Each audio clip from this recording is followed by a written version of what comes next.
Isang pagbibisikleta sa paraan ng self-care ni Alden Richards aka Dr. Grayson Lozano ng upcoming medical drama series na Code Gray. Si Alden nga ang nanguna sa isa sa pagdiriwang ng World Bicycle Day.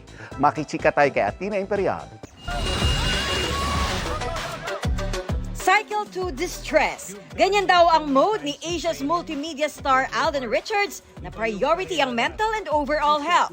Since marami akong engagements in everyday because of my work environment, isa yung cycling sa tinitreat ko na outlet ko for mental health and at the same time para refresher ba.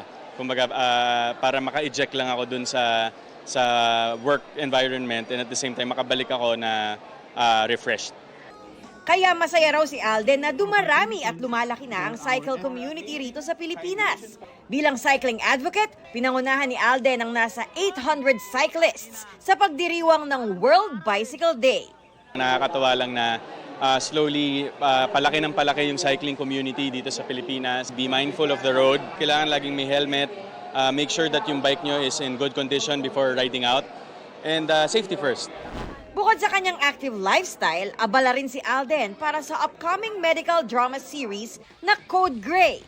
Gaganap si Alden bilang si Dr. Grayson Lozano, isang surgeon. Natapos na rin namin majority of the preparations, also the immersions, the script reading, look test and everything. So excited kami to grind for our first shooting day on Monday.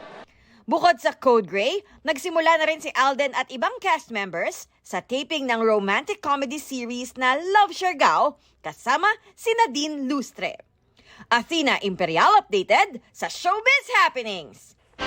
Bukod sa school supplies, binabantayan din ang presyo ng ilang pambaon sa eskwela. Ay kay DTI Secretary Maria Cristina Roque, asahang magmamahal ang ilang bilihin, partikular yung mga nakadepende ang presyuhan sa logistics, gaya ng sardinas. Sa Bangkerohan Public Market sa Davao City, 6 pesos hanggang 7 pesos and 50 centavos kada piraso ng itlog, depende sa size. Ayon sa mga nagtitinda, tumaas ang bigay sa kanila ng mga supplier.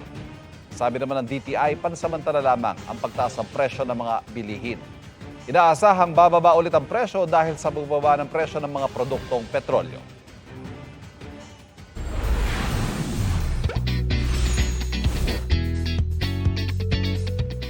Opisyal na pong inanunsyo ng Pag-asa ang pagsisimula ng habagat season pero pwede pang humirit for the last time. Umakyat po tayo sa norte. Ano tara? Sabay na sa pagtutok ni Jonathan Andal. Hanap ba ay quick and getaway from the metro? Tara, biyahe tayo panorte sa lalawigan ng Isabela. Let's go sa Disupi Falls na matatagpuan sa barangay San Antonio sa lungsod ng Ilagan. Mahigit 1 oras ang biyahe mula sa sentro ng Ilagan. Meron pang hiking para makarating sa mismong talon. Ingat lang lalo't mabato ang daan. Pag nakarating na sa lugar, mapapatampisaw ka talaga sa kulay asul na tubig na parabang nakulayan na talaga ang drawing nyong outing. Para sa malalakas ng loob naman ang cliff diving. Di lang ito pang thrill seekers. Kung gusto kasing chill lang, pwede namang mag-camping. Makipag-ugnayan lamang sa Tourism Office ng Ilagan o sa barangay sa mga nais pumunta rito. Pwede namang pang side quest ang Sigay View Deck sa Ilocos Sur. At mamangha sa mala postcard na tanawin lalo na pag palubog na ang araw. Saan tayo sa susunod na pasyal o food trip? I-share nyo sa 24 Oras Weekend page ang inyong travel at food adventures. Jonathan Andal, nakatutok, 24 Oras. Iginiit ni Senadora Loren Legarda na siya pa rin ang Senate President Pro Tempore kasunod ng anyay unconstitutional na pagpapalit ng Senate leadership. Tugon dyan ni Senador Sherwin Gatchalian, mas mabigat ang opinyon ng mga eksperto na kinikilala ang mga bagong pinuno ng Senado. Nakatutok si Jonathan Andal. Nag-post si dating presidential spokesperson at kilalang kalyado ng mga Duterte na si Atty. Harry Roque na may isa pa raw senador nakakalas sa Cayetano Block o yung grupo ni Senator Alan Peter Cayetano na ang kapalit daw ay para mawala ang mga kaso. Tinanong namin ito kay Senator Sherwin Gatchalian kanina nang mag-abot siya ng tulong sa mga nasurugan sa Baseco, Maynila. Siguro sa tabi muna natin yung politika ngayon. Naintindihan ko yung sentimento ng taong bayan na yung galit, yung pagkadismaya, ngayon pagkalito. Pero ang aking mensahe ay tuloy-tuloy ang trabaho. Sabi ni Gatchalian, wala pa silang pag-uusap ni Pangulong Bongbong Marcos at wala pang formal request sa Malacanang para sa isang special session. Anya, buong Senado ang kailangang magdesisyon dito. Wala pang specific target, no? But kinokulate this morning, kausap ko lang ang Senate Secretary para malaman namin kung ano yung mga kailangan i-discuss. Lalo na yung 5 general na hindi na-promote. Kasunod ng palitan ng liderato sa Senado noong Miyerkules, inanunsyo ng palasyo na ang liderato ni Gatchalian ang kinikilala nito. Nanumpa noon si Gatchalian bilang Senate President pro tempore at Acting Senate President. Pero si Senator Loren Legarda, Si Loren Legarda po ang inyong Senate President pro tempore.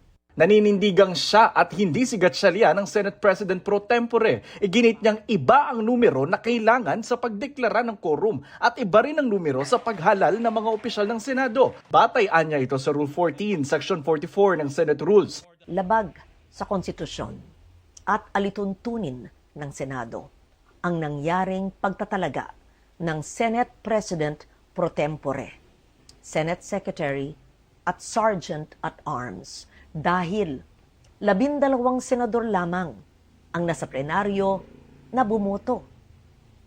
Kulang ng 1 boto para masabing mayorya ng lahat ng miyembro ng Senado ang bumoto para sa pagbabago ng liderato.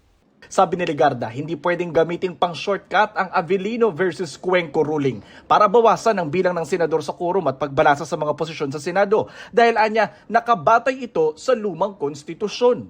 1949 pa ang kasong ito at naganap sa ilalim ng 1935 Constitution. Nagbago na ang ating saligang batas.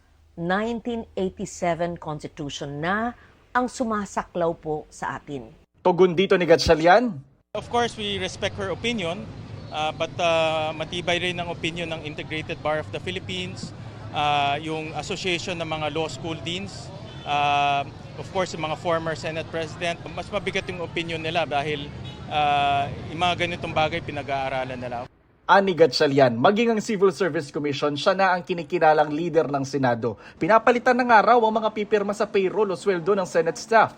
Kaninang tanghali, kamitin ko lang yung union ng Senate at inassure ko sa kanila na yung kanilang salary, sweldo, bonuses, tuloy yan. Sabi naman ni Senator Robin Padilla, dapat anyang matuwa ang taong bayan sa hindi pagkakasundo ngayon ng mga senador. Nagtatrabaho kami. Democracy to. Dapat kayong matuwa. Sapagkat hanggat ang mga senador ay hindi conspiracy, ibig sabihin, tama ang binabayad yung tax. Matakot kayo pag kami ay nagkasundo-sundo na at kami meron ng conspiracy. Sa Lunes, gate ni Gatchalian, tuloy ang Blue Ribbon Committee hearing ng kanyang grupo tungkol sa flood control scandal at imbitado lahat ng senador kahit ang mga nasa Cayetano Block. Jonathan Andal, Nakatutok, 24 Oras.